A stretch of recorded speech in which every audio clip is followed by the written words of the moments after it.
freedom, and he's very well-known researcher in the area of communications and signal processing. He's also IEEE fellow and has published many papers in the areas of distributed interference management and in general distributed control and signal processing. So I let you the floor, and thanks for attending the course. Thank you, Pepe. Can you hear me there in the back? Thank you, Pepe, for the kind introduction and for the invitation to this winter school. Actually, it's more winter in Rome than in Barcelona, but anyway, so the title of this contribution is Distributed Interference Management in Femtocell Networks. And essentially, this talk is roughly divided in two parts. In the first part, I'm going to talk about joint optimization of sensing parameters like sensing time, cooperative sensing, detection thresholds, and so on, and radio resource allocation. I will try to show that tackling these two problems, sensing and radio resource allocation, in a joint manner gives you considerable advantages. Then in the second part of this talk, I'm going to talk about radio resource allocation based on a statistical model of the interference. Okay, and then I will draw some conclusions. So first of all, maybe these days you have been exposed to many talks about femtocell, so I'm not going to repeat all the story, but just to mention some key points which are useful for what I'm going to present today. So the potential advantages of femtocell networks are twofold, for the operators and for the mobile subscribers. So in particular for the operators, introducing femtocells, it's a way to increase spectral efficiency. There is some recent work showing that the percentage of increase of efficiency due to the deployment of small cells, femtocells, small cells, and so on, the percentage of increase is much greater than what you will get just enlarging the bandwidth. So you can get really a big advantage in using these small cells or femtocells rather than just enlarging the bandwidth. Then the second point, yeah. You can get the microphone higher, so closer. Closer to me. Is it better now? In the back? Yeah. Okay, then the second point, this is of course well known, you can improve indoor coverage because these are essentially indoor base stations. The other point which is worth to be mentioned is that femtocells allow to offload the wireless traffic into the wired lines. In this way, the operators can free precious wireless resources, bandwidth essentially, to accommodate for further mobile users. So this is clearly an advantage. Now, from the subscriber point of view, of course, nowadays, most of us, we have Wi-Fi at home, or Wi-Fis are well spread in the territory, in the cities, and so on. So we might wonder why is it necessary to have femtocells since most of us, we already have Wi-Fi at home. So there are a few points which are on the advantage for femtocells, and of course I'm trying to highlight the advantages. And some of these are that with the next deployment of LTE femtocells, it is clear that the subscriber can have a quality of service which cannot be guaranteed by the current Wi-Fi development. The other point is that using femtocells, since they are fully compliant with the standard, and you can allow for seamless connectivity of the users, so that for the users essentially will not realize if they are connected to a base station or to the home base stations and so on. So the handoff in particular would be much easier with femtocells rather than with Wi-Fi. So these are some of the advantages of these systems. So in engineering, we are accustomed that every time we get some advantage, somehow we have to pay something. I don't know why there is this sad law, but apparently it's always like this. So which are the drawbacks that we might expect? Well, first of all, since we are going to have a situation with a potentially massive deployment of this femto-access point, it is clear that if we want just to repeat the current paradigm in femtocells, we will have to perform some kind of centralized planning of the radio resource management, but this is going to be very complicated just because of the huge number of femto-access points that you might have. So clearly, global centralized planning is a problem. Then the second point, this is well known, the interference management is a very critical issue in femtocell networks. So of course we have to tackle these two problems. So first of all, we need to study decentralized mechanisms to allocate resources, to avoid the problem, the congestion, the huge signal that we might have if we are going to use a centralized approach. And then we also have to deal with interference management. So in particular, there are several access strategies already foreseen for femtocells. For example, we might have closed loop access. With closed loop, it is clear that we might have more interference just because the femto-access point is serving only its own subscriber, let's say one of two people, the people living in that house, for example. And then all the macro mobile users passing by, nearby this apartment, let's say, they might experience interference. So the other possibility is to have open access. So with open access, essentially the femto-access point can allow other people to access to the femto-access point. Just because of this, the femto-access point is able to handle the communication towards also these micro mobile users. In that way, the interference can be eliminated a priori, no? Just because the femto-access point knows that it's serving both the femto user and the macro user. But the problem with this approach is that probably it will be more difficult to be accepted by the subscribers. Why? Because if we are going to buy this femto-access point for our home, most of us we will say, for example, I'm not willing to pay some extra energy bill just to allow for other people to access the network through my own femto-access point at home. So clearly people want to have a closed access. They prefer to have a closed access. Of course, as in many situations, we have to, maybe the best solution would be something in between, like a sort of hybrid access. Okay, this is just to mention the scenario. Okay, within this global scenario, what we are going to talk today is the following. So this is the first part of this talk. So the first topic is this one, is dynamic radio resource allocation based on sensing. Clearly, sensing is a crucial part here, because if we want to allow for a dynamic resource allocation, we want to implement some kind of learning, if you want in general terms, and adaptation to the electromagnetic environment. And of course, we can learn and adapt only if we know the environment, which means that we have to estimate the channel, and we have to estimate the interference power across the sub-channels that we might have in an OFDM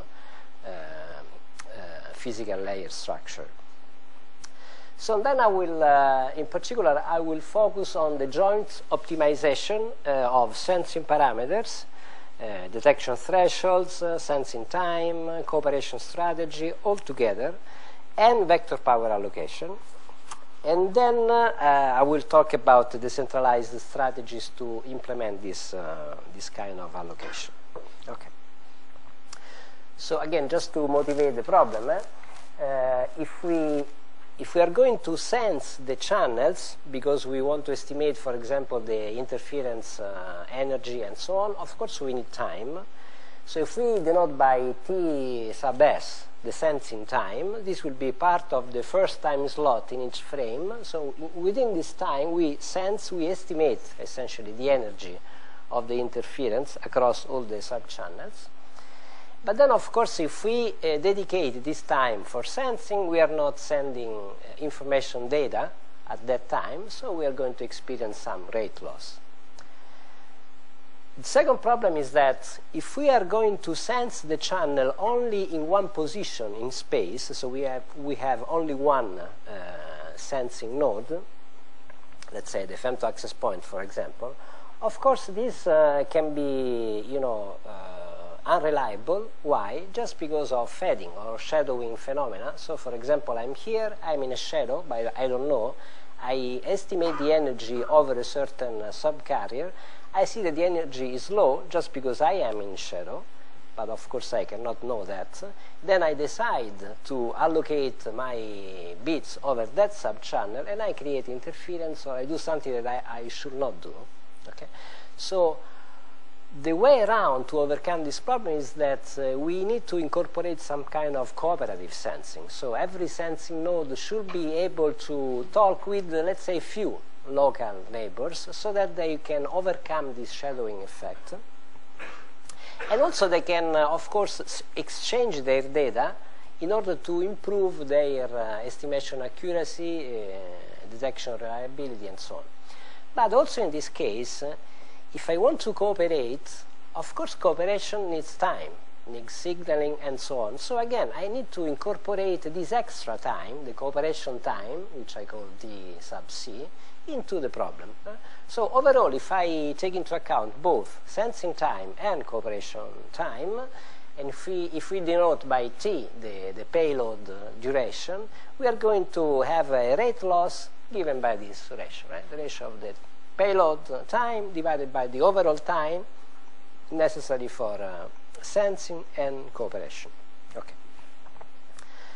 Now, why is it important to address the problem of sensing and resource allocation jointly?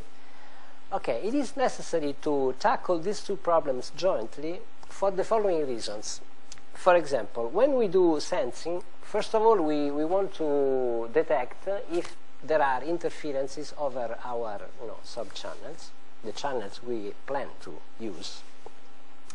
And then when we do detection, of course, we have to set thresholds. Okay? Now the question is, what is the best way to find out the optimal thresholds over each channel? Okay? Of course, detection theory is well known. What is in the history of signal processing or decision theory? But the problem is that we should now cast the detection problem within this radio resource allocation within the femtocell network scenario. So which are the problems? The problems are the following. For example, if we're going to set these detection thresholds pretty high, so we use high detection thresholds, it will be more likely that we are not going to see if there is someone transmitting there, just because the threshold is very high. And then most of the times we decide for using the channel. So this is why we will have in general higher spectral efficiency, which is good. But at the same time, just because the threshold is high, there might be some interferer in some sub-channel which we don't detect just because the detection threshold is too high. So we transmit over that channel, and then of course we generate an interference which we should not generate. Okay? So this is one kind of problem. The other problem, on the other side, if these detection thresholds are too low, what happens is that it will be very likely that we will detect the presence of someone transmitting over a certain sub-channel just because the detection threshold is low. Okay? But we may have detections not only for the interference, but also because of noise. So what happens is that if we just detect noise somewhere, in principle we could use that sub-channel because there is no one there. It was only noise, but we don't use it just because of this false alarm. But then we are missing spectral opportunities. So the rate that we could get is lower than the one that was possible over that channel. At the same time, if these detection thresholds are very low, it is clear that probably we are never going to miss the presence of interferers, and this is why we will have a low probability of generating an undue interference to other transmitters. So you see, in this framework, this explains why, at least in words up to now, this explains why the two problems of detection and resource allocation are very related to each other. Okay. Yes, please. Sure. With the high threshold, we are losing the spectrum reuse efficiency.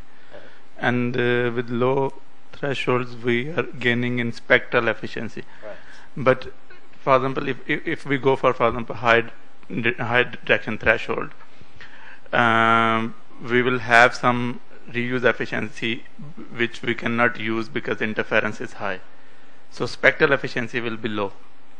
So it means just by looking without any simulation or analysis, having low detection threshold is more favorable. No? Well, it depends, but this is why I will try to formulate the problem mathematically, putting all these ingredients, if you want, all together. So I will show you in detail, in more mathematical frame. Okay. So I will go to that. And then the last point is that if, besides sensing, local sensing, we also introduce cooperative sensing, of course we need to incorporate local shadowing effects. Just to know, this is the reason why we are going to use cooperative sensing. But again, cooperation requires some exchange of control signals among the players of this game. And then we need to take into account the rate loss that I mentioned before. So again, also in this case, there is some rate loss due to something that comes from the detection and estimation problem. Okay, so what we are going to propose here, as I mentioned before, I will show you at least the way how we formulated this joint optimization problem. And then I will incorporate, in this case, a very simple distributed consensus algorithm just to implement this cooperative mechanism. And then I will show how to handle the interference to primary users in a probabilistic sense. I just mentioned this point to clarify what I mean here. In general, when we talk about the interference problem, the interference that we may generate towards other users, we would like to know the interference power at the receiver. Okay? But of course, there is no link between the, let's say, the macro receiver and the femto transmitter. Right? So there is no way for the femto transmitter to have this feedback from the macro users who are going to tell the femto user which is the power over a certain subchannel. So how can we establish this constraint on the interference since we don't know anything, essentially, from the macro user receiver? We don't know if a receiver is there, and if there is a receiver, of course, we have no information about the channel. Okay? So the way we tackle this problem, as in many cases, right, in engineering, every time we don't know something, we try to tackle the problem in a statistical sense. So we say, okay, I don't know if there is someone, but I can suppose, for example, that mobile users are uniformly spread across space with a certain density. Okay, I assume that I know the density. This is my only assumption. But everything else is random. So I don't know the position, I don't know the channel, but I incorporate a statistical model of the spatial location of mobile users, and I use this model to cast the interference constraint. Okay, so let's go more in detail into the problem. So as in any detection problem, we have essentially a binary hypothesis test. So we have H1 or H0 representing the two possibilities where we have an interference or not. H1 means that there is an interferer, H0 means that there is not. We have several of these decisions over all the channels, so K represents the sub-channel in frequency domain. Okay. So what we want to, so first of all we have to specify our utility function, what we want to optimize. So in this case, for example, we want to maximize what we call the aggregate opportunistic throughput. What is this? This is a sort of rate. You see, it's the summation over the rates. Rk is the rate given by the usual channel formula over the kth subchannel with a certain noise and interference power represented by this variance. But this rate here is weighted by a probability. What probability? We use here the probability that we are doing the right thing. What does it mean? It means that we are transmitting over a channel where it is corrected. It is correct to transmit. This means that we are transmitting over the channels which are not busy. They are not occupied by other people. So this is why we weight the rate with this probability. So the probability that there is no one multiplied by the probability that we take the decision that there is no one, assuming that there is no one. So this is fine. Pay attention just to a fact. This is not the expected value of the rate, because in principle we could also transmit in another situation where there is someone transmitting over, there is an interference over, let's say, the kth subchannel. We don't realize that there is an interference there, and we transmit there. So in that case, I should, add one more term here, implying that there is a probability that someone is there.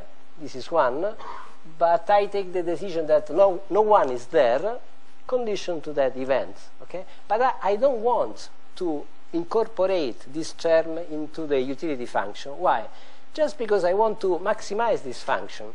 So I want to take into account only the positive terms of this rate. I don't want to take into account, let's say, a negative term, the fact that I transmit where I should not. Okay, okay, so this is the rate. And of course, this rate here, this throughput, is weighted by the coefficient that I mentioned before that takes into account the rate loss due to sensing and cooperation. Yes. Yeah.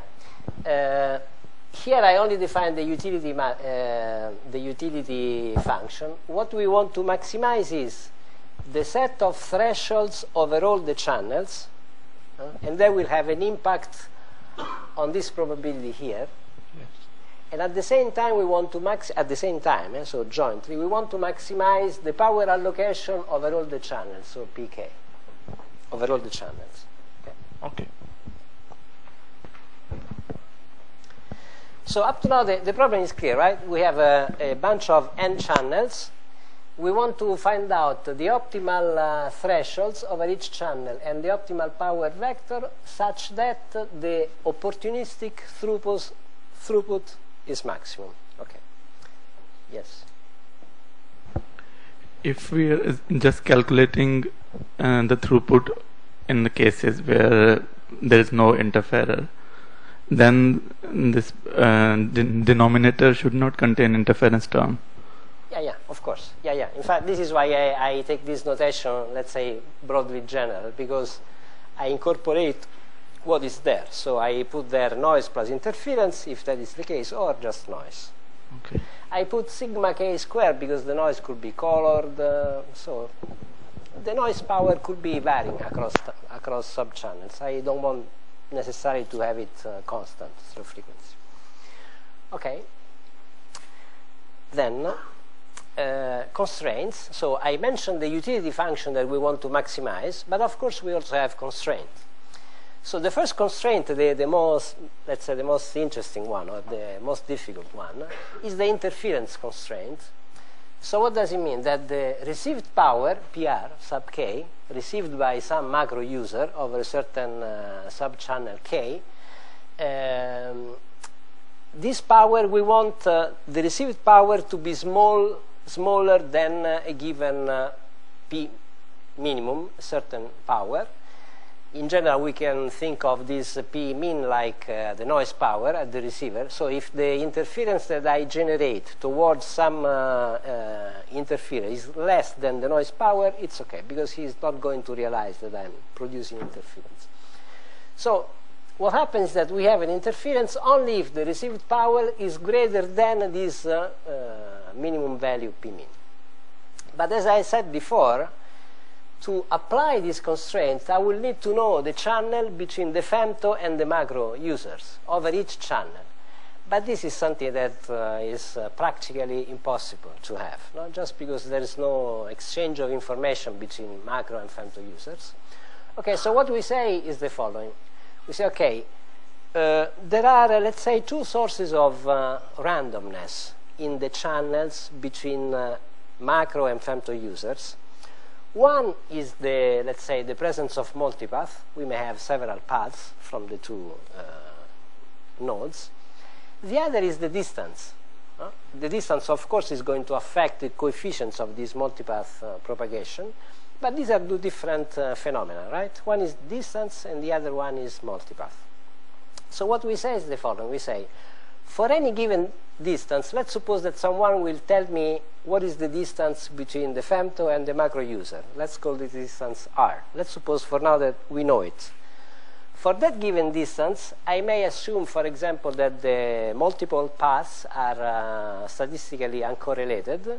In that case, I can take the conditional expectation of the channel transfer function over the path coefficients. Well, in that case, the expectation over the multipaths, in the uncorrelated case, will be a constant.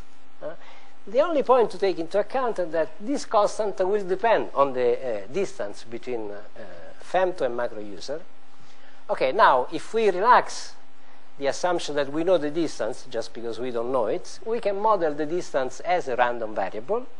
So this is like the conditional expectation with respect to the channel, conditioned to the knowledge of the distance R. So for any R, we may have a different value of this function here. Well, and eta is the usual path loss exponents. Okay, now what about R? Okay, if we model the distribution of macro users through space as a homogeneous Poisson process with a given spatial density ρ expressed in number of nodes per square meter, for example. Okay, we may say the following. If this is the distribution of the nodes, what is the PDF, the probability density function of the distance between the femto access point and the nearest macro user? Okay, this is something that is known. Actually, it's a very simple formula. The PDF of the nearest femto access point, in this case, of the nearest macro user, will be a Rayleigh PDF. So we know the PDF, and that PDF will only depend on the density. So this is why the only information we need is an information about the density of this node.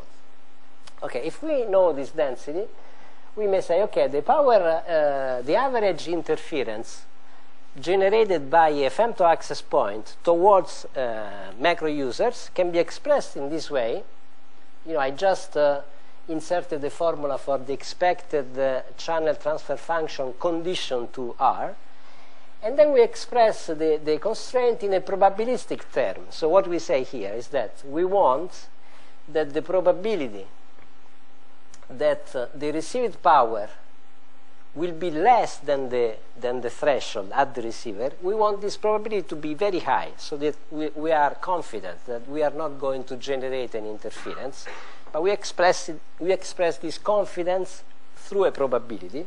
So if we set this probability pretty high, let's say 90%, we might say that with 90% of probability, the interference that I generate towards my nearest macro user will be very low for him, or her, for the macro user. Okay? So at this point, you see, this is the probability of an event that depends only on one single random variable, which is the distance. But this distance is a Rayleigh random variable, so this probability can be computed in a very simple way. It's a simple integral. So we compute the integral, and then this constraint becomes this one, which is very simple. We have just a summation of transmit powers over all the sub-channels, weighted by some coefficients, and these coefficients depend on the probability P0, on the beta, which was on the expected value of the transfer function, on the density of the macro users, and on the minimum detectable power. Okay, so this is a way to handle our lack of knowledge about the channel between femto and macro users. Okay, now the usual detection problem. So here I'm going to use the simplest form of detection, which is the well-known energy detector. So what we say is that over each channel we have two hypotheses, either noise alone or noise plus interference. We estimate the energy over each channel. This might be a weighted energy if we have some priori knowledge about the noise variance and the interference variance, but if we don't, we just take the energy. Okay, then of course we know very well that this estimation will be, of course, better and better the greater is the number of samples that we use for the estimation. But of course, if we are going to use too many samples, we are going to pay too much in terms of rate loss. Okay? So what we might do is that, for example, let's suppose I take 10 samples. The node nearby myself will take other 10 samples and so on. I estimate my local energy. He estimates his local energy. We exchange these two energy. In one step, it's like I have 20 samples. So of course I gained a lot, no, with just two. Right? If I repeat, with other 9 people, I can get 100 samples very quickly without waiting for 100 samples for the estimation. So the trick is very simple, right? Everyone will estimate this energy here, and then we exchange this parameter, and this will be a very simple way to have, for example, an average across the cooperating nodes. Then at that point, our estimator will be a double summation over the number of samples in each node and a summation over the number of cooperative nodes. Okay? And then, of course, we will take this energy and we will compare it with the threshold to take our local decision. Okay. Well, in general, here the problem, if we analyze it very, correctly, it's not very easy, even though it's going to boil down to chi-square statistics and so on. But if the number of samples is sufficiently large, we can invoke, as in many other cases, the central limit theorem. So in this case, we can express the detection probabilities and the false alarm probability in closed form, even though approximate. So the relationship would be like this. Now, I mentioned this, even though this is well known, of course, because what is important to take into account here is that there is a one-to-one relationship between the false alarm rate and the probability of detection and the detection thresholds, of course. So we can play with these parameters. So not necessarily we need to play with the probability, or we might also choose, for example, detection threshold and PFA and derive the other one. So they are related to each other, just because they depend on the same coefficients, essentially. Yes?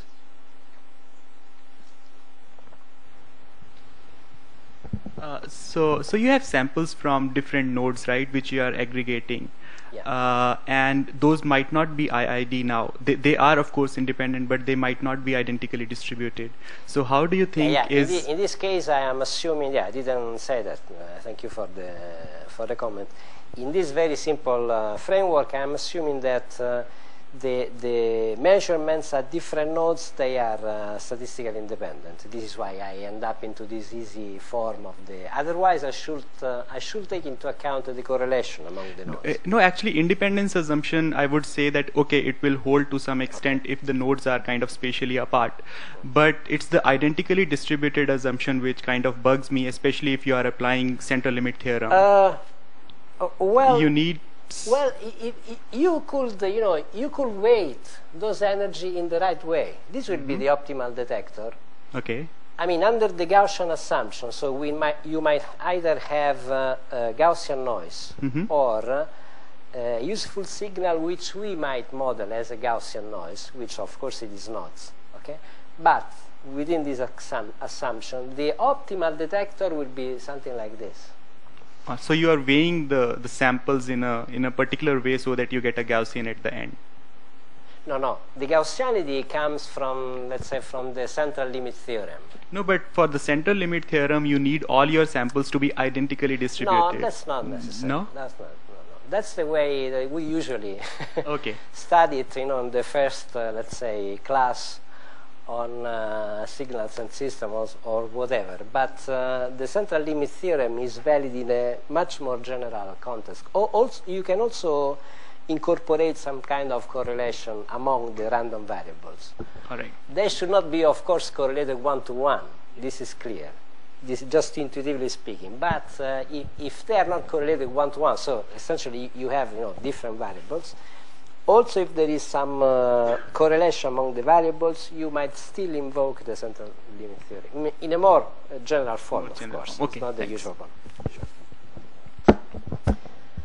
Okay, so this. Okay, so now I just mentioned the fact that local nodes might decide to exchange those local energy estimates to improve their own estimation. But of course, this exchange of data needs time to converge. Okay?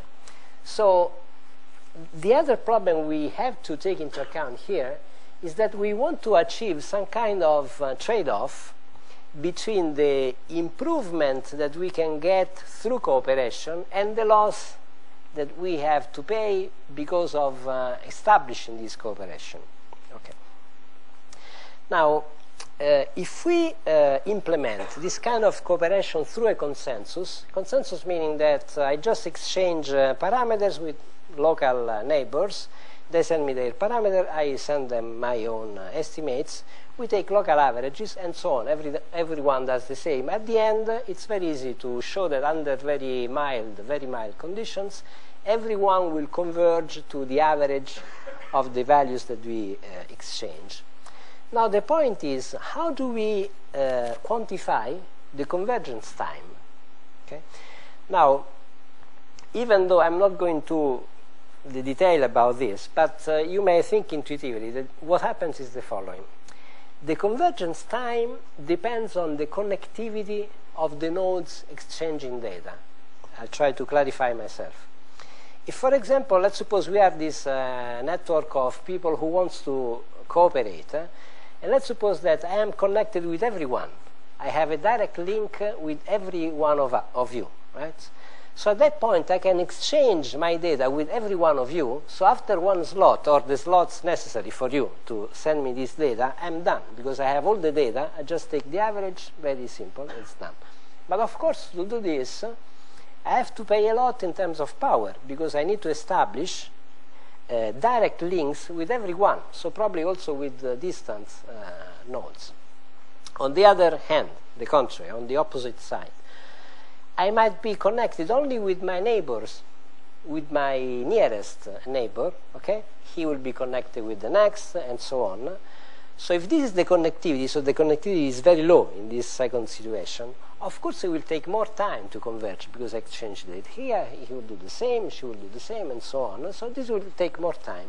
But at the same time, the power might be much less, just because every one of us is transmitting at a very low power to exchange this data, just because I'm communicating only with my nearest neighbor. Okay? So the problem is, how do we quantify? It is clear that the convergence time depends on the connectivity, but we don't know the connectivity. I'm just talking with my nearest neighbors, and I don't know how many are connected, how many are there. I transmit with a certain power. Everyone within my coverage radius will send me back information, but I don't know how many of them I will have. So how do we tackle this problem? Again, the same trick. We just assume that all these nodes, the cooperative nodes, are distributed randomly in space with a certain density, not necessarily the same as the other distribution, a certain density. So given this density, we might think that there is a link between two cooperative nodes only if they are within the coverage radius of each other. So this is the model, very simple. And this is what is known in random graph theory as the random geometric graph model. Okay, so what is a random geometric graph? It's a topology which is essentially captured by the so-called adjacency matrix A. So this is a matrix, it's a binary matrix, which might be whose coefficients are only 0 or 1. So the coefficient Aij is equal to 1 if the two nodes are within the coverage radius of each other, or in the other case, the coefficient is equal to 0. So very simple matrix, but it's a random matrix, just because the position of these nodes, the y, I, and j, which are there, these positions are random variables. We don't know them, okay? So the randomness is there, okay? So A, the adjacency matrix, is a random matrix. Then it is useful to introduce two other matrices for describing the properties of this communication. One is the degree matrix. This is a diagonal matrix whose diagonal entries are just the sum over the Aij over the second subscript j. Okay, so just the summation over those coefficients. And then the other important matrix is the Laplacian L. L is simply the degree matrix minus the adjacency matrix. Now, once you have these two matrices together, it is possible to show that the convergence time, what is interesting for us, the convergence time depends primarily on one single parameter. This single parameter is the second smallest eigenvalue of the Laplacian. Okay, so it's this magic number is the, what I say, this is also called algebraic connectivity. So the algebraic connectivity in mathematical terms is the second smallest eigenvalue of the Laplacian. Okay. But now the Laplacian is random, okay, because it's made of random coefficients. So we are talking about the second smallest eigenvalue of a random matrix. Okay, so it's not very trivial. Nevertheless, we recently found out an asymptotic expression for this eigenvalue. So we show that the eigenvalues of the Laplacian matrix describing a random geometric graph, okay, these eigenvalues are going to be more and more confined around a certain point, so they tend to become like deterministic variables as the number of nodes in the network goes to infinity, so asymptotically. So what we proved is that asymptotically you can approximate, of course, because we are not going really to infinity, so for any number of nodes and for a given coverage radius R, you can approximate the value of the algebraic connectivity in this way. So this is, it's a simple formula. Of course, it is an approximation, but it's good because now we can play with this formula rather than just running, computer simulations and so on. So what we may say is that once we have this lambda 2, the convergence time of this simple cooperative scheme is essentially inversely proportional to the algebraic connectivity. So we have a simple way to tackle the convergence time of this cooperative mechanism. Okay, now we are close to the formulation. We are trying to put all the ingredients of this complicated cake. So I put cooperation. Now I need to talk about the mechanism to find out the thresholds. Okay, to find thresholds, we need to specify the detection criterion, which criterion we are going to use. Well, for this case, we thought that it would be reasonable to assume the well-known Niemann-Pearson criterion. So Niemann-Pearson says that you want to find out the threshold so that for a given false alarm rate, you want to maximize the detection probability. So you have a constraint on the false alarm probability. You don't want to exceed a certain false alarm probability, and under that constraint, you want to maximize the detection probability. Okay. Then, if we have this constraint on the false alarm rate, we might say, okay, then it is not useful to have different false alarm rates over different subchannels. So we assume that the false alarm rate is the same over all the frequency subchannels. But of course, this doesn't mean that the thresholds will be the same, because the noise power or the interference can be different over different subchannels. So the thresholds are going to be different. What is constant is only the false alarm rate, which comes from the Niemann-Pearson constraint. Okay? So we say, do you remember that? So this is the opportunistic throughput that I mentioned at the beginning. So it's the summation of the rates weighted by the probabilities. So here there was also the probability of not making mistakes, which was essentially 1 minus the false alarm probability. Right? So now, just because that term is constant, doesn't depend on k, I just took it out of the summation here. And this is the usual rate loss term. The only difference is that now I incorporated the estimation on the convergence time. Okay? So now everything is here, right? Because we want to maximize this function that depends on the transmit power, on a coefficients that incorporate channel, noise variance, interference variance, and so on. Everything is on this coefficient. Then this is the a priori probability that nobody is transmitting there. And this is 1 minus false alarm rate. What is 1 minus FFA? Means that nobody is transmitting on the kth channel, and I decided that nobody is transmitting there. So I took the correct decision over that channel. Okay. So this is the function we want to maximize. Which are the constraints? The first constraint is the interference constraint that I mentioned before. So this is going to be the interference constraint. So you remember we had a summation over the transmit power by a certain coefficient that depends on our detection criterion. And this is why we have 1 minus detection probability here. What does it mean, 1 minus the detection probability? Is the probability that somebody is there, somebody is transmitting, but we miss. We don't detect this interference and we transmit. So we do something which is wrong. What is the probability of making this wrong action? Is the probability that, as I said before, someone is transmitting and I decided that nobody is there. So the probability of this event is 1 minus the detection probability.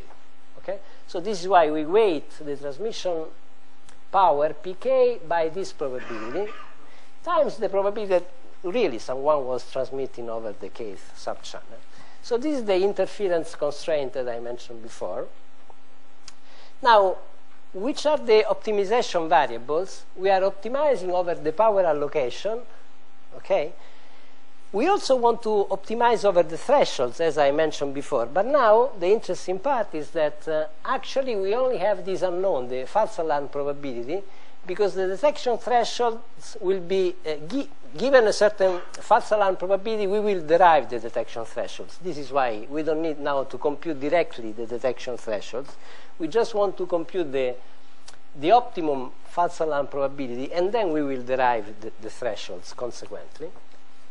Okay, so I said this is the interference constraint, and this is the relationship between the detection probability and the false alarm rate, and this is an expression, it's a direct link between the PD that we write here and the false alarm rate, which is here.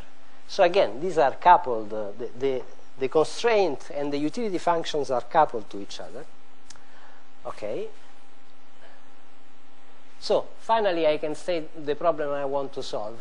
We want to maximize the expression up there with respect to the false alarm rate, with respect to the power allocation vector P, and with respect to Ks. Ks is the number of samples that we use for our energy estimation. Okay? So we optimize over sensing parameters incorporating the sensing time, TS, the cooperative time, TC, we optimize over the false alarm rate and over the power allocation, PK, under the interference constraint. And then, as usual, we have to incorporate also the common transmit power constraint. We want that the transmit power should be less than a given power budget, as usual.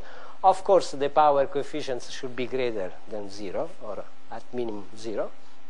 And then we also want that the false alarm rate should be a positive or non-negative, because it's a probability. And of course, it doesn't make much sense to have a PFA greater than 1/2, because that would be too high. So these are the constraints that we put into the problem. Okay.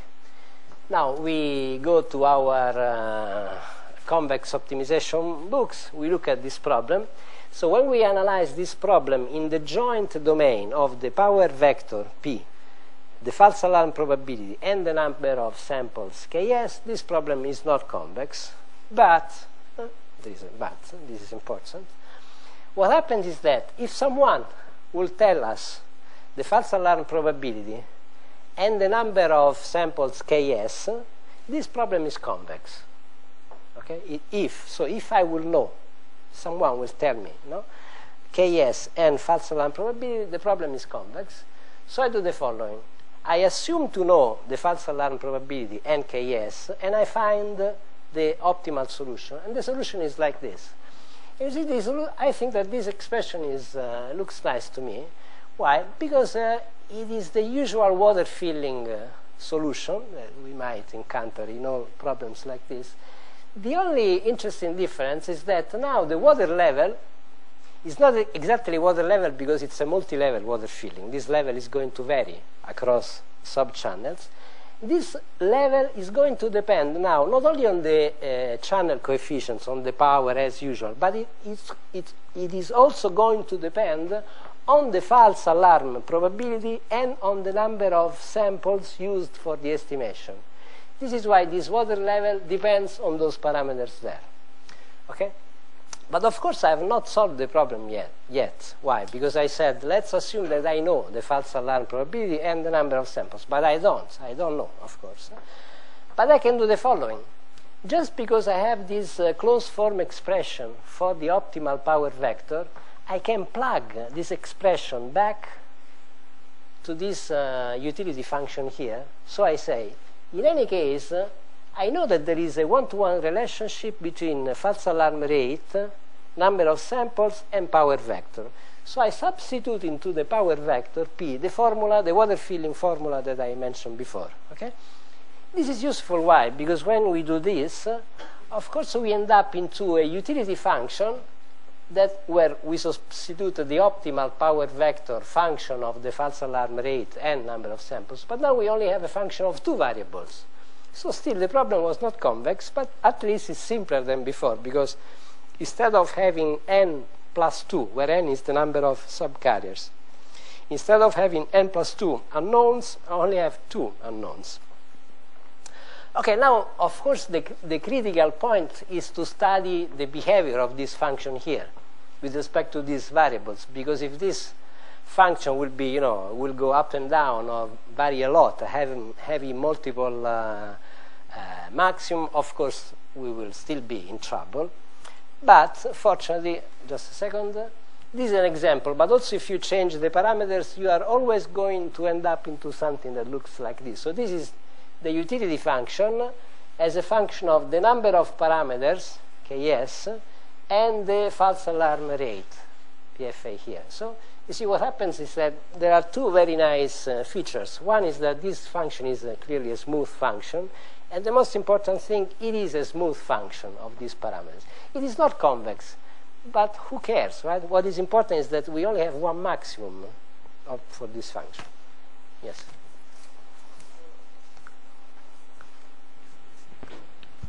Could you return to the page before? Yeah. In this expression, even omega k is not known. It will depend on the constraints. Yes. The WK, you mean the... Yes, the water level. Yeah. Yeah. So what we do is the following. To find out this expression, we impose the KKT, the Karush-Kuhn-Tucker conditions. So at that point, you express the optimal power vector in this way, but somehow hidden in this expression, there are all the Lagrange multipliers there. Okay. So what we do is the following. We say, okay, the expression is like this. And remember that there are Lagrange multipliers, and we know that the way to find out those Lagrange multipliers is to impose the constraints. Right? So the constraints will be like this. Right? We will have the transmit power, and of course we are going to transmit at the maximum power, and we want to be essentially at the equality there. Okay? Then we impose the constraints to find out the Lagrange multipliers, but of course this step is a numerical step. So the important point here is that, so in principle we substitute this expression there, but this expression, at least up to this point, still depends on the Lagrange multipliers. So then we substitute and we solve numerically the problem. But there's no loss of optimality. This is the key point, I think, in doing this. Just because the relationship between false alarm rate and number of samples on one side and the power vector allocation is one-to-one. There's one relationship, which is this one. I don't know if I'm clear. Am I clear? Did I answer to your question? Yeah. Yeah. Thank you.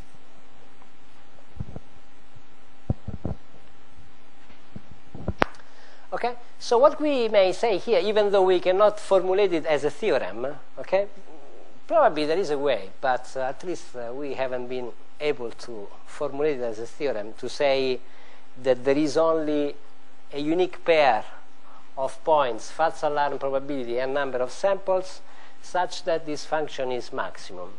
And if you want, one of the complicated aspects of this analysis, just to find out, you know, just to prove that there is only one maximum, one of the complicated aspects is just the question that was raised before, that the coefficients that we substitute, in effect, they still depend on the Lagrange multipliers, which we can only find numerically. So it's like we have a function, but it's a function that is not easy to analyze, because it's not expressed in every single unknown, because there are unknowns that I can only find numerically. This is why it's difficult. I cannot take derivations, for example, because I will not know the Lagrange multipliers at a certain stage. Okay, but still, looking at the numerical results, the problem clearly admits only one solution. Actually, if you leave on aside mathematics for a while, and if you think intuitively to this, I think it makes perfect sense that there is at least only one maximum, at least in each direction. Why? Because what happens here is that, for example, let's assume there is a fixed false alarm probability.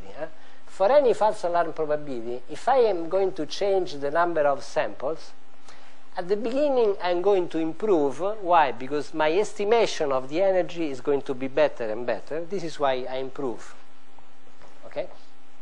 But at a certain point, I have a decrease. Why? Because if I take too many samples, the extra improvement that I get is marginal, is small, but at the same time I'm going to pay a lot in terms of rate loss, just because most of the data that I'm using is for sensing instead of sending information data. This is why at a certain point I have to lose. This is why I only expect one maximum in this direction. Okay, the same happens in the other direction, along the false alarm probability, if you think about it. So, in a sense, I think this is intuitively explainable. Mathematically, it's more difficult to handle. Okay, this is another curve that shows the opportunistic throughput as a function of the false alarm probability. For different values of the P0, P0, remember, was the probability that we are confident that we are not generating too much interference to the macro users. Okay, so we want to use high values of the P0 just to be sure that we are not harmful to anyone. Okay, And so you see, for any value of P0, there is a single, only a unique value of the false alarm probability that maximizes the throughput. And this is what we see there. Okay, let me move more quickly. Okay, here I plot the opportunistic throughput as a function of two parameters, essentially the path loss exponent and the density. So these three curves are for three values of the density of the macro user's deployment. So this is for 0.1, I think was 0.1 nodes per square meters. This is 0.2, 0.3, and so on. So you see what happens is that as you increase the density of macro users, the opportunistic throughput is going to decrease, which makes, of course, sense. The nice point is that you are able to quantify this improvement. Going back to the previous slide. This one? Yes. With the path loss exponent increasing, its throughput is decreasing. Say that again? With the path loss exponent increasing, the throughput is decreasing as well. Yeah, also, exactly. Yeah. Shouldn't it be other way around, because you will have less interference? If the path loss exponent is high, Yeah, but you also have you're also computing the throughput, so also in your own channel you are going to experience more attenuation. Because generally the path loss exponent is more favorable to interference. It depends how the path loss has been modeled, but because in this macrocell is present in both, in the direct path and in the interference path. So this shows that, well, this is true in general, right? Yeah, I understand your point. What your point is that since I'm concerned with the interference that I'm generating, of course, if the channel attenuates more, I produce less interference. This is true, but at the same time, take into account that the path loss plays a role also on the direct path. So the combination, at least for these values, will give these results here. But I agree, in general, it has to be studied. I mean, taking into account both. If it's same for both, then it should not affect. It should not affect, depend on path loss. The reason I think it's decreasing with path loss is because we are not taking into account I don't remember interference. if here we assume the same path loss for the femto to macro or for the femto transmitter to the femto receiver. Now I don't remember if we use the same. But I don't, but I think it's since it's opportunistic throughput and we are not taking into account the interference. So as the path loss is increasing, exponent is increasing, so the throughput is decreasing, because the interference is not affecting anyway. If the exponents are same, then it should means if the interference exponent, path loss exponent, and the signal path loss exponent is same, which is not same in macrocellular. It's same, it's so flat. But it's not so. I understand the point. It makes sense. It makes perfect sense. I'm just thinking. But what I think is that once we write those constraints, the interference constraint, and we impose the probability that there is no interferer. I guess that just because we cast the problem in that way, probably we are going to increase the transmit power, because the constraint takes into account that, for example, now there is a higher attenuation, and then what should be checked if this increase in transmit power affects the power that you should use for your own good transmission to the femto receiver. This is why it is not so one-to-one. It is complicated just because they play different roles in the utility function and in the constraint. Okay, thank you. Okay, and finally for this part, here I'm plotting the gain, the relative gain in throughput that you can achieve through cooperation. So this is like the increase the rate increase due to cooperation, so it's the rate including cooperation minus the rate without cooperation, so the non-cooperative case, divided by the rate in the non-cooperative case. And this is this function g is plotted as a function of the p0 probability, the probability that we don't want to produce any undue interference. So you see, this is a factor that with all these values here is always greater than 1. And in particular, interesting part of this curve is here, so around, let's say, 0.9, and we can see that there is a considerable gain just out of local cooperation. Of course, here I have to be more specific because, for example, I assumed a certain number of nodes, but here there is an extra problem which is not taken into account here. It should be. The problem is the following, that from a certain point of view, I would like to have the greatest number of cooperative nodes so that in principle I could improve, keeping improving my performance. But this is true only if we are going to estimate homogeneous things. But if we are too far away, probably it is natural that you are going to experience something that is totally different from what I experience, even irrespective of fading, shadowing, and so on. This is why up to beyond a certain point, I should not take these averages, because I will be averaging things which are not, which should not be averaged. Of course, I didn't take into account this aspect here, but you know, in a future development, this should be taken into account. Some kind of homogeneity of the electromagnetic environment we might expect. Okay, so well, the conclusion for this first part is that for our point of view, of course, the joint optimization makes sense, and it can be handled with, let's say, not incredible complication, extra effort, because some of the parameters can be expressed in closed form, others not, but it's, numerically speaking, it's not a very difficult problem. And yeah, as a further development of this area, we should include more advanced forms of cooperation rather than just consensus, as I mentioned before.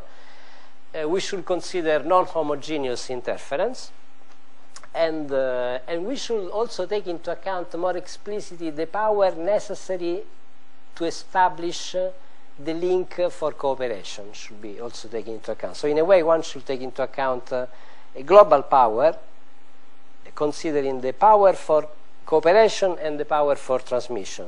Under this global parameter, one should probably get the optimal values. Okay, now I move to the second part. I have 20 minutes. Yes. Okay, I'll try to speed up. So what we do here is that we want to, again, we want to do dynamic power allocation. The difference here is that we estimate the interference over each channel, and we say, okay, if instead of just estimating the energy, we also estimate the transition probabilities of the active state of the interference over each subchannel, we may do something more complicated than what we did before. So it's like we incorporate an interference statistical model in this problem. And for example, at least here, we model the interference over different subchannels. We model the activity, the interference activity, as a set of discrete time Markov chains over different subchannels with their own transition probabilities, possibly different over different channels. Then we follow a Bayesian approach. And so what we want to do here is that we want to estimate the power at the beginning of a frame, and then we allocate power not only on that slot, but over a certain number of consecutive time slots, and of course several frequency slots, just taking into account the estimation on the first slot and the estimation of the transition probabilities. Okay, the scenario that we will consider will be essentially of two forms. In the first part, just for simplicity, we will consider a single femto-access point, okay? And then in the second part, we will consider multiple femto-access points. Here there is a basic difference into these two scenarios, and the difference is the following. If I am, in a sense, cognitive in a broad sense, just meaning that I am learning from the environment and behaving consequently, of course I react dynamically to what happens to the channel.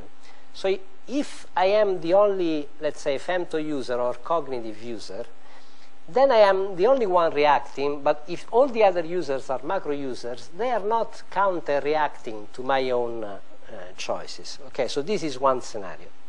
The other scenario occurs when we have multiple femto-access points. Why? Because in that case, one femto-access point will learn and adapt consequently, but then also the other femto-access points will react to this decision, and so on. So this will create a dynamic mechanism, and you want to find out if this, let's say, population of femto-access points will converge to an equilibrium. Okay, so this is why we formulate this problem as a game problem, where the players are the femto-access points, and we want to find out the conditions under which there exists an equilibrium, and to check if the equilibrium is efficient, and if there are ways to improve the efficiency of this game. Okay, we will also consider two classes of problems. One where we maximize the rate under a power constraint, and the other where we impose a rate constraint and we want to minimize the power. The difference with respect to what is known in the literature is that now we don't know the interference power, and we model this power as a Markov, as a set of Markov chains. So our power allocation will depend on the transition probabilities that we estimate through time. Okay. So over each channel, we consider this binary random variable as Km. So K is the frequency index, M is the time index. Now we have this further coefficient, which is time. So this will be either 0 or 1, 0 if the subchannel is idle, 1 if the subchannel is busy. And then the probability for a channel to be either idle or busy will evolve in time according to the well-known Markov chain. Okay. And this will be the transition probabilities, right? Okay, so this is well-known, no, basic Markov chain. Now, of course, in principle, we don't know the transition probability. In practice, we don't know them. We can estimate them. Well, the maximum likelihood estimator of the transition probabilities is very simple in this case, because it's essentially a count of number of transitions. So if you take this ratio here, you can estimate this will be the maximum likelihood estimation of the transition probability from the state I to state j, from one time index to the next. And these are the number of times in which the activity switches from one state to the next. Okay, this is well known. Now, let's go directly to our problem. So we want to maximize now the expected rate. So this is the expected rate, expected with respect to what? With respect to the interference activity. So just because now the interference activity is not deterministic, we don't know if there is an interference. We only know that the interference is present or not with a certain probability. So the expected rate will be the average of the rate with the probability. For example, let's suppose this term here, A and K is the channel over noise. So in this case, we only have noise. So we are going to have this rate only if that channel is idle. So there is no interference on that channel. This is why we have to multiply this rate by the probability bkm, beta km, that at time m over sub channel k, the channel is idle. Okay? Okay, plus the rate that we have over channel k and slot m in the situation where besides noise we also have interference. So this is the case where we have interference, and this is why we have to weight this rate through with the probability that indeed there is an interference there. Now, the interesting part is that these coefficients are going to evolve in time according to the Markov chain model that I described before. Okay? So again, what we want to do is we want to find out the optimal power allocation coefficients, PKM, across frequency and time, depending on the transition probabilities and on the channels that we have. Okay. So the problem is we want to maximize the expected value of the rate averaged over the interference activities, subject to the usual power constraint, the summation of the powers less than a certain value, and of course the power should be non-negative values. And we also impose some mask constraint, meaning that the power should not overcome a maximum threshold P max. Okay, when we formulate this problem, again, this is very simple. If you this problem is convex, there's no problem here. So you can solve it, and if you apply the KKT conditions, the optimal power vector looks like this. Okay, so again, you can find a closed form expression for the optimal power allocation. Now, the interesting part is that the coefficients appearing here, they depend now not only on the channel, but they depend also on the transition probability of the Markov chains describing the interference activity. This is the interesting part. Now, if you want to, we also checked through a different path the correctness of this expression, if you want, because we took the limit of this expression just making the transition probabilities go into 1 or 0 in a coherent form, and we check that this form will go to the water filling, which is the right solution, as we know. Okay, so this is a sort of generalized water filling. Okay, so in that case, we consider the rate maximization under a power constraint, but in femtocells, it might be even more interesting if you want the opposite problem, the one where you impose a rate constraint, a minimum rate, and you want to find out the minimum power necessary to guarantee a minimum rate. So we say we want to minimize the sum of the powers subject to the constraint that the expected rate, this is the novelty, the expected rate should be greater than a certain value R0. Okay. Now, the important point here is the following. This makes a sort of difference with respect to the previous case, even though they look like very similar, but they are different. Why? Because in this case, we need to check a sort of feasibility condition. Why?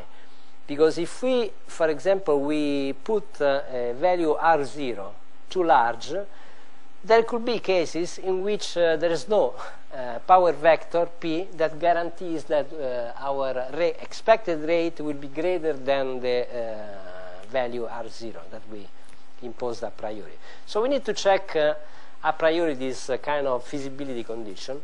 If the feasibility condition is ensured, the optimal power allocation looks like this. So essentially, it's the same form as before, of course with different parameters, but the same kind of expression, where again the coefficients appearing in this sort of generalized water filling now depend on the transition probabilities. Okay. Now, the more interesting scenario occurs when we have now multiple FAPs, multiple access points, because everyone will react to the decision of the other femto-access points.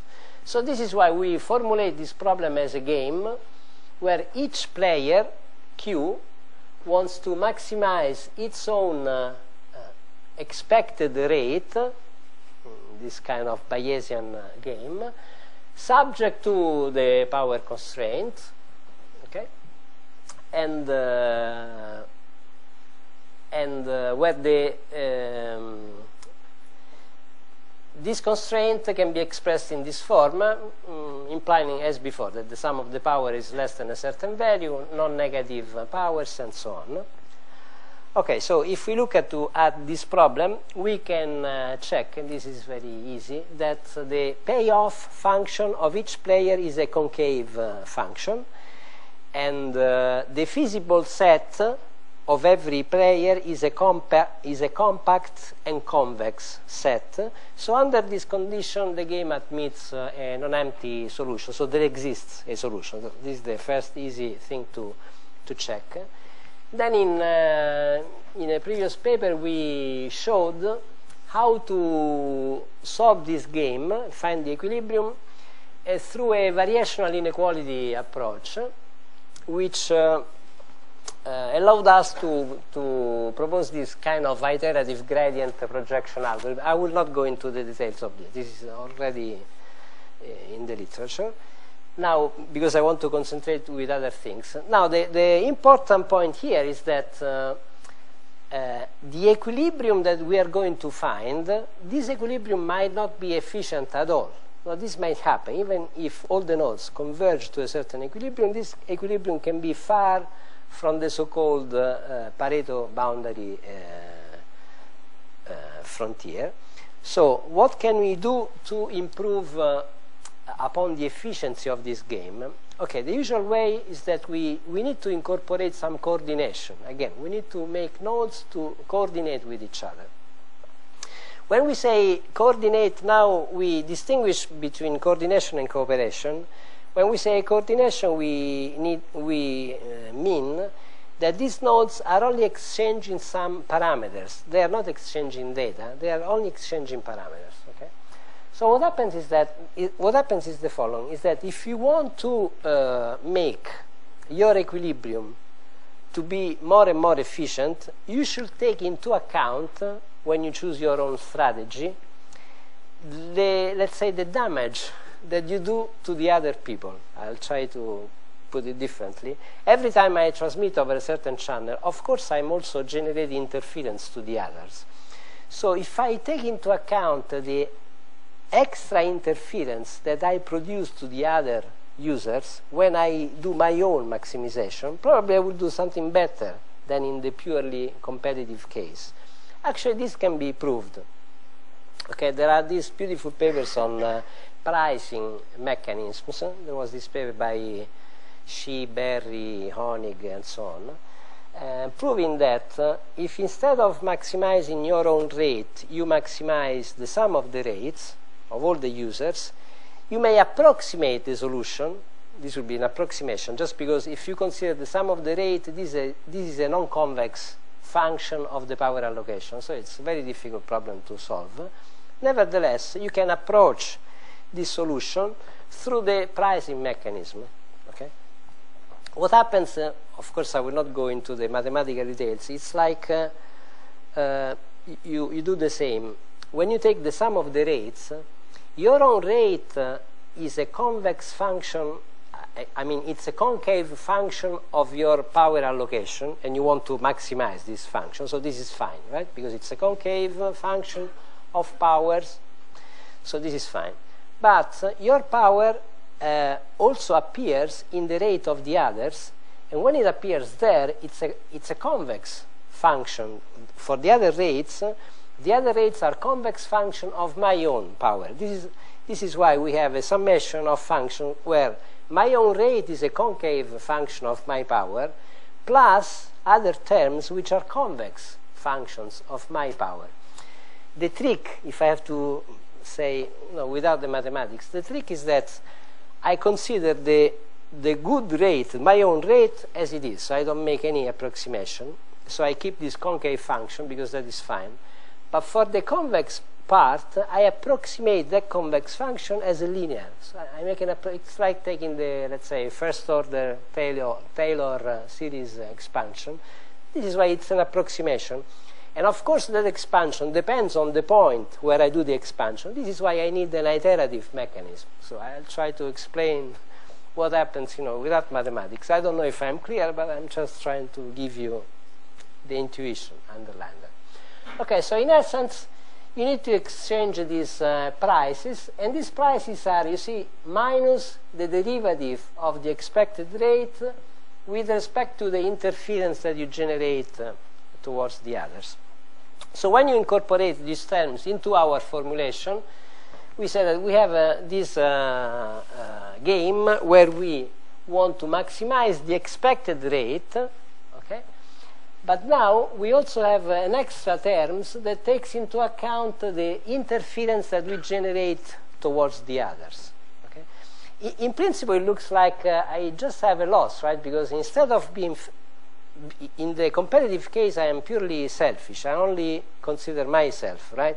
So in principle, one could think, erroneously, but one could think that this is the best for myself. Forget about the others. So I want to be selfish, and I just do the best for myself.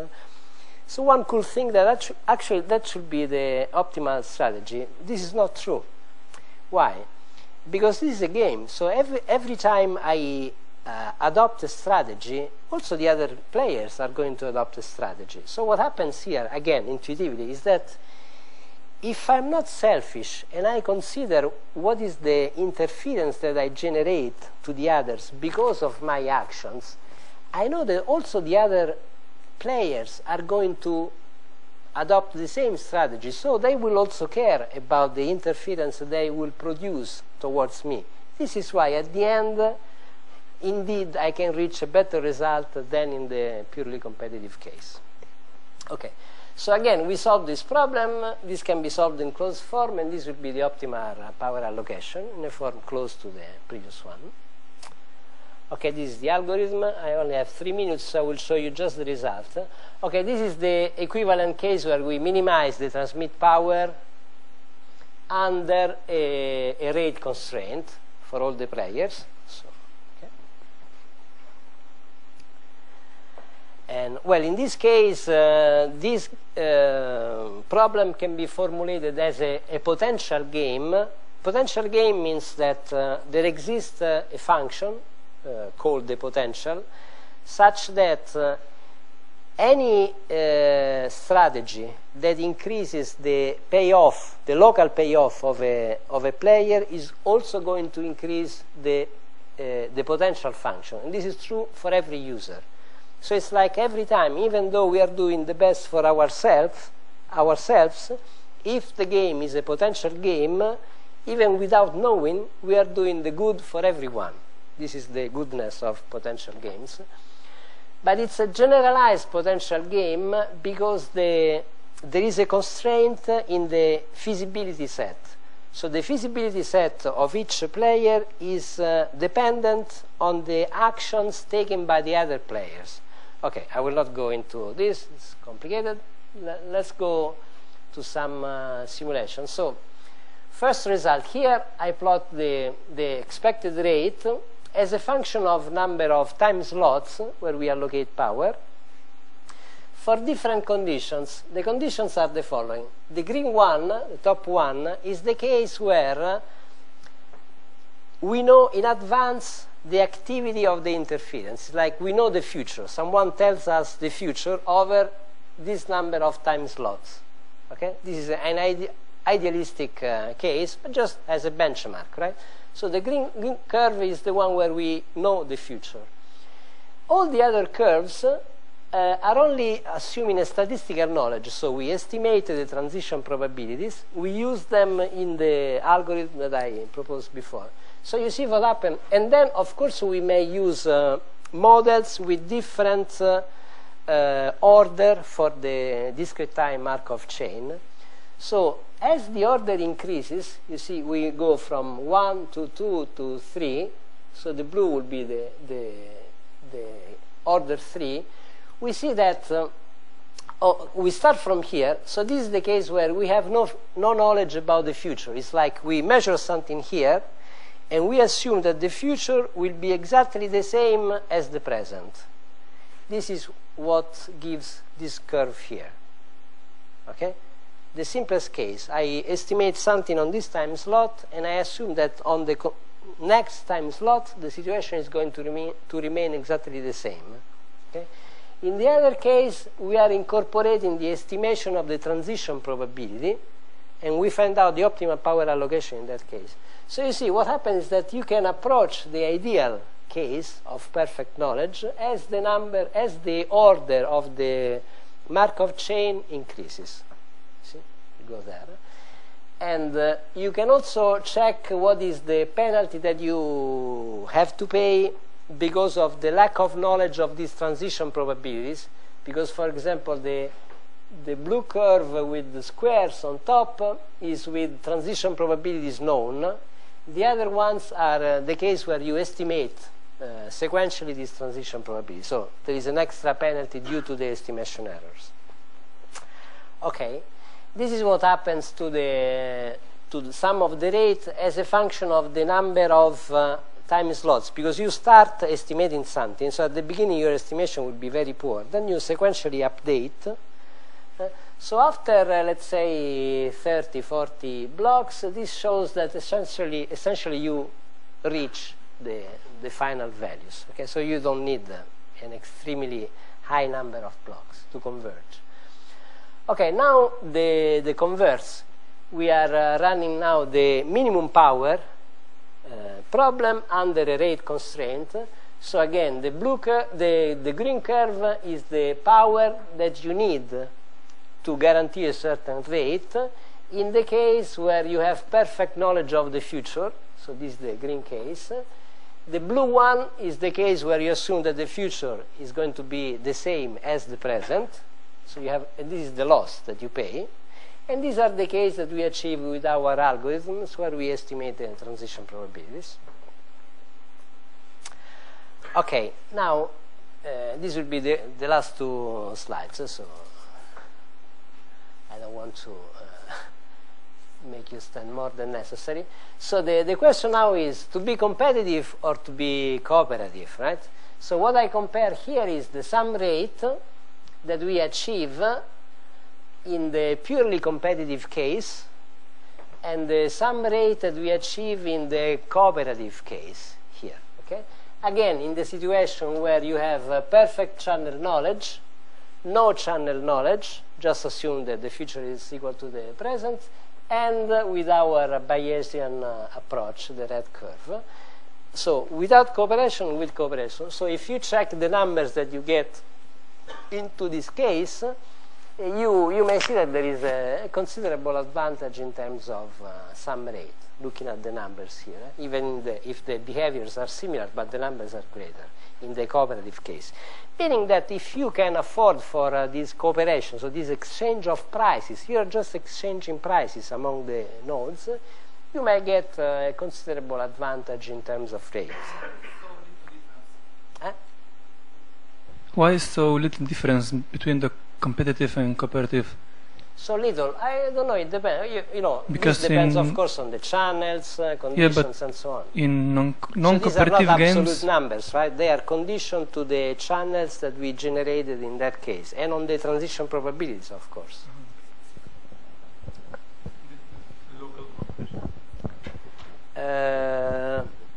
I think in this case,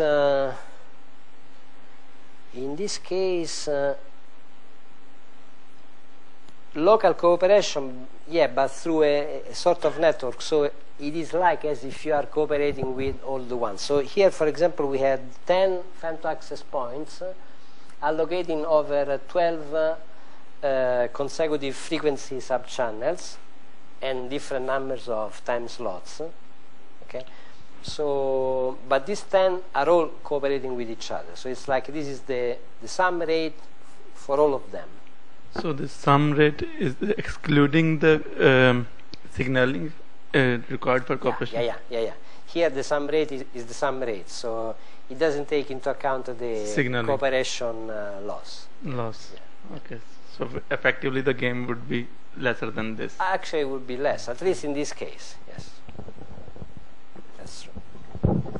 Okay, next point is the other game, the min power game. Again, purely competitive or cooperative case, and you may see a similar result as before. Of course, here this is the best case, the ideal one. There is also something that I didn't mention before. You see, look at this curve here, for example, right? So this is the ideal. This is our solution, right? But what you observe here is that it doesn't make much sense to increase too much the number of time slots. even if you are estimating these transition probabilities, because beyond a certain point you are not going to improve. Actually, you are going to have a loss just because of your estimation errors. So it's like, you know, not to exaggerate in allocating power across too many time slots in time, just because we don't know the future, right? So it's better to allocate power only across a few next blocks rather than increasing this number of slots excessively. And again, we can check that there is an advantage, not that big, but there is an advantage in power allocation. So, okay, this is essentially the end of the story. So. Thank you.